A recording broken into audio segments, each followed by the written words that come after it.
Many years ago, Claire embarked on a road trip to visit her sister in a neighboring state. She had made this journey alone before, so she wasn't particularly concerned. Packing her essentials, she set off on her adventure. After several hours of driving, exhaustion began to set in. It was late, and Claire knew she needed to find a place to rest for the night. Opting for safety, she pulled into a well-lit rest area, bustling with activity. Feeling comforted by the presence of fellow travelers, she parked her car and took a short break. As she returned to her vehicle, an elderly couple in an RV parked nearby struck up a conversation.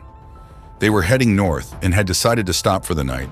Their friendly banter put Claire at ease. After exchanging pleasantries, Claire locked her doors and settled in for the night. In the middle of the night, Claire woke up suddenly, gripped by an overwhelming sense of unease. She scanned her surroundings, but found nothing out of the ordinary. Despite her efforts to shake off the feeling, it only intensified, gnawing at her insides. Trusting her instincts, she hastily started her car and drove away, propelled by an urgent need to escape the inexplicable dread. Several miles down the road, Claire stumbled upon a small motel and gas station. Desperate for refuge, she approached the attendant and explained her situation. Touched by her vulnerability, he offered her a discounted room for the night. Gratefully, Claire accepted and finally found peace within the safety of her temporary sanctuary. The next morning, as she watched the news, a chilling revelation unfolded before her eyes. A report detailed the horrific murder of an elderly couple at the very rest stop she had fled from. The RV, now a crime scene, sent shivers down Claire's spine as she realized how narrowly she had escaped a similar fate. From that moment on, Claire made a solemn vow never to ignore her intuition again, opting for the security of hotels and avoiding rest stops during her future travels. Years ago, I embarked on an adventurous road trip through the remote Australian outback with my buddy Max. Standing tall at 6, I felt confident navigating the rugged terrain in my trusty old Toyota Land Cruiser. Our destination? The fabled Dinosaur Trail winding through the heart of central Queensland, promising ancient wonders and prehistoric marvels. As avid science enthusiasts, Max and I were eager to explore the fossil-rich landscapes of Winton, Richmond, and Hendon. With our car packed with supplies, lunch, water, and my trusty map, we set out on what we hoped would be an exhilarating day of discovery. But fate had other plans. Midway through our journey, disaster struck. The relentless Australian sun beat down on us mercilessly as our car's air conditioning sputtered and died, leaving us to swelter in the oppressive heat. Sweat-soaked and disoriented, we pressed on, the GPS failing us as the map software struggled to recognize our location. Trapped in a suffocating cocoon of heat and uncertainty, we forged ahead, determined to reach our destination. Little did we know our troubles had only just begun. Finally arriving at the trail, our spirits lifted as we marveled at the ancient fossils and preserved footprints scattered across the landscape.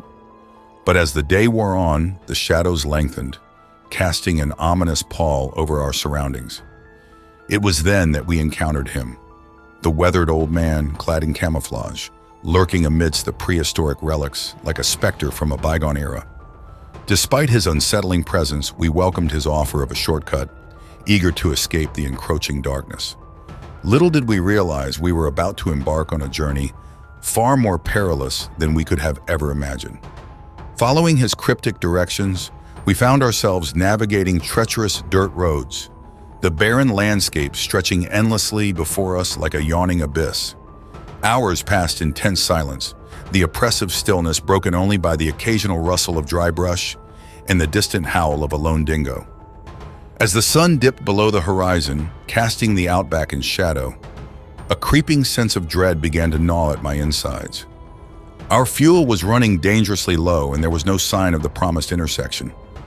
Panic bubbled up within me, threatening to consume me whole. In the desolate heart of Nevada, where the desert stretches for miles and civilization feels like a distant memory, there lies a stretch of road known only as the Devil's Path. Legend has it that those who dare to traverse its winding lanes are never the same again. It was along this cursed highway that 4 friends, Sarah, Mike, Jessica, and Mark embarked on a road trip they would soon regret. The sun dipped below the horizon as they set out, casting long shadows that seemed to dance ominously across the asphalt. Sarah, the designated driver, gripped the wheel tightly, her knuckles turning white as she navigated the twisting turns. Mike, in the passenger seat, stared out into the darkness, his mind consumed by thoughts of the unknown. Jessica and Mark sat in the back, their laughter echoing hollowly in the enclosed space. As they ventured deeper into the night, strange things began to happen. The radio crackled with static, voices whispering incoherently from some unseen realm. Shadows flitted at the edge of their vision, disappearing as quickly as they appeared. Sarah's hands shook as she tried to keep the car steady, her eyes darting nervously from side to side.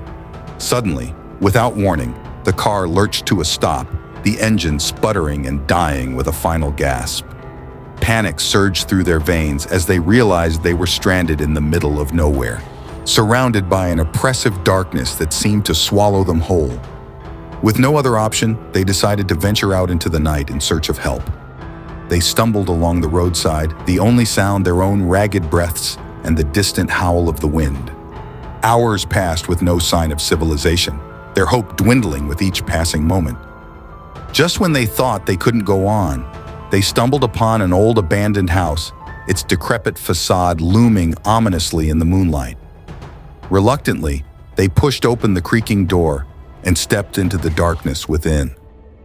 The air was thick with the scent of decay, and strange symbols adorned the walls, glowing faintly in the dim light. As they ventured further into the house, they were assailed by a sense of dread, unlike anything they had ever known. Whispers echoed through the halls, their words unintelligible, yet filled with malice. In a state of pure terror, they stumbled upon a room bathed in an eerie red light, its walls lined with shelves upon shelves of ancient tomes. Drawn inexplicably to the books, they reached out to touch them, their fingers brushing against the weathered spines. Suddenly, the room was filled with a blinding light, and they found themselves surrounded by a horde of shadowy figures, their eyes glowing with malevolent intent. With nowhere to run, they huddled together, their screams echoing into the night as the darkness consumed them whole. To this day, the Devil's Path remains a forbidden realm, its secrets buried deep within the sands of time. And those who dare to tread its cursed lanes do so at their own peril, for the road to hell is paved with the souls of the lost and the damned. Then, just when it seemed we were lost beyond all hope, we spotted it, a distant structure looming on the horizon like a beacon of salvation. With renewed determination, we pressed forward, the promise of shelter and safety driving us onward through the gathering darkness. But as we drew closer, our hopes were dashed in an instant. What appeared to be a refuge turned out to be a derelict homestead, its weathered facade standing as a grim testament to the desolation of the outback. Animal bones littered the ground, their silent whispers echoing through the night. And then we heard it, the sound that would haunt my nightmares for years to come. A scratching, scraping noise emanating from within the dilapidated structure, like the desperate plea of a trapped soul seeking release. With trembling hands and pounding hearts, we retreated to the safety of our vehicle, the darkness closing in around us like a suffocating shroud. But our ordeal was far from over. As we prepared to flee, a second vehicle materialized from the darkness, its headlights piercing the night like twin beacons of malevolence. Trapped between the looming specter of the abandoned homestead and the encroaching menace of the unknown driver, we were paralyzed with fear. And then, just as suddenly as it had appeared, the second vehicle lurched forward, its horn blaring in a cacophonous symphony of terror. With no other options, I slammed my foot on the accelerator, the car lurching forward as we tore through the night, leaving the horrors of the outback behind us. As dawn broke over the horizon, casting its golden light upon the desolate landscape, we found ourselves safe but shaken, the memory of our brush with the unknown etched into our souls like a scar. And as I sit here now, recounting the harrowing tale of our journey through the heart of the Australian outback, I can't help but wonder what other terrors lie hidden beneath the vast expanse of the wilderness, waiting to ensnare the unwary traveler in their deadly embrace. My dad's profession as a journalist and non-fiction writer often led us on peculiar adventures. This particular incident occurred during his stint as a reporter for the Virginia Pilot, while he was researching his latest book, The Big Roads. As a family, we frequently embarked on road trips for his research needs. But this time, it was different. With his proposal accepted, we embarked on a cross-country journey from Virginia to California and back along the historic Route 66. At the ripe age of 13, I insisted on bringing a friend along, turning our trio into a quartet. The initial leg of our month-long odyssey proceeded seamlessly. We lodged in motels and occasionally in grand old historic hotels. However, my dad's adventurous spirit compelled him to introduce a rustic element into our journey, suggesting we camp out 5 or 6 times along the way. Little did we know, one of these camping nights would become etched into our memories for all the wrong reasons. It was in the heart of the Utah desert, miles away from civilization, that we found ourselves setting up camp. Our rented minivan served as our mode of transport and shelter, parked at the top of a hill overlooking an old Pony Express stop. As my dad and I ventured down the hill to explore the historic site, my friend opted to remain in the safety of the vehicle, citing a fear of bees and wasps.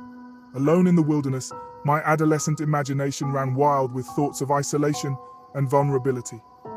Every rustle of the desert wind seemed ominous, and the vast expanse of nothingness stretched before us like an endless abyss. Our exploration of the Pony Express stop proceeded uneventfully until we began the ascent back to our campsite. It was then that we noticed a large truck emerging from an old dirt road, making its way toward our camp. Initially, we dismissed it as a fellow adventurer, but as the truck parked nearby, our unease grew. A man emerged from the vehicle, carrying what appeared to be a hunting rifle. Alarm bells rang in my mind as he began to scour the area, dangerously close to our campsite. My dad, ever the protector, called out to the man, reminding him of our presence and the children in our midst. But the man's response chilled me to the bone. Without a word, he aimed his gun at us, sending shockwaves of terror rippling through my veins. My dad, devoid of any means of defense, stood his ground, shielding me behind a nearby boulder. In that tense moment, I braced myself for the worst, envisioning a scenario of horror and desperation. For what felt like an eternity, the standoff persisted, the man's gaze locked with my dad's in a deadly game of cat and mouse. Just as I feared the worst, the man lowered his weapon, delivering a chilling gesture before retreating to his truck and disappearing into the desert night.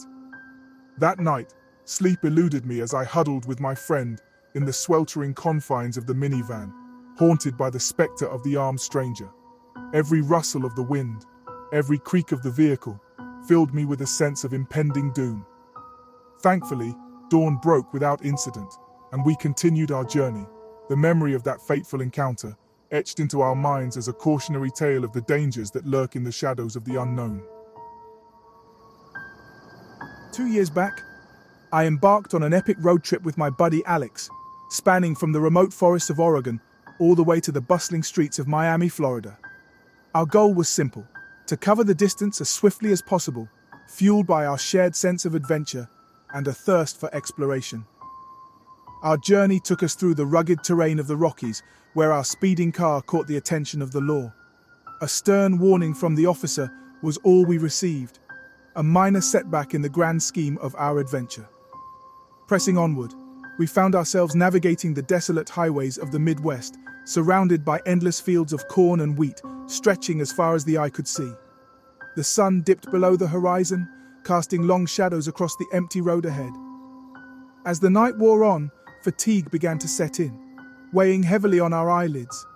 The radio provided little solace, its static-filled melodies barely registering amidst the drone of the engine. Suddenly, flashing lights pierced the darkness behind us, jolting us awake from our drowsy stupor. Heart pounding, I pulled over to the side of the road, the unmarked police car looming ominously in the rearview mirror. The officer approached, his flashlight casting harsh shadows across our faces as he questioned our presence on this deserted stretch of highway. His words sent a chill down my spine, his insinuations leaving me uneasy. What did he mean we weren't in any shape to make it to Miami? Was there something wrong with our car? Had we overlooked a crucial detail in our haste to reach our destination? My mind raced with possibilities as the officer instructed me to step out of the vehicle. Alex stirred from his slumber, confusion etched across his features as he emerged from his blanket cocoon. But before any answers could be given, the officer abruptly retreated to his car, leaving us alone in the darkness once more. As his taillights disappeared into the night, Alex and I exchanged a wary glance, the weight of his words lingering in the air between us. With trembling hands, I restarted the engine and accelerated back onto the highway, a newfound urgency propelling us forward. The miles stretched on, the memory of that unsettling encounter haunting our thoughts.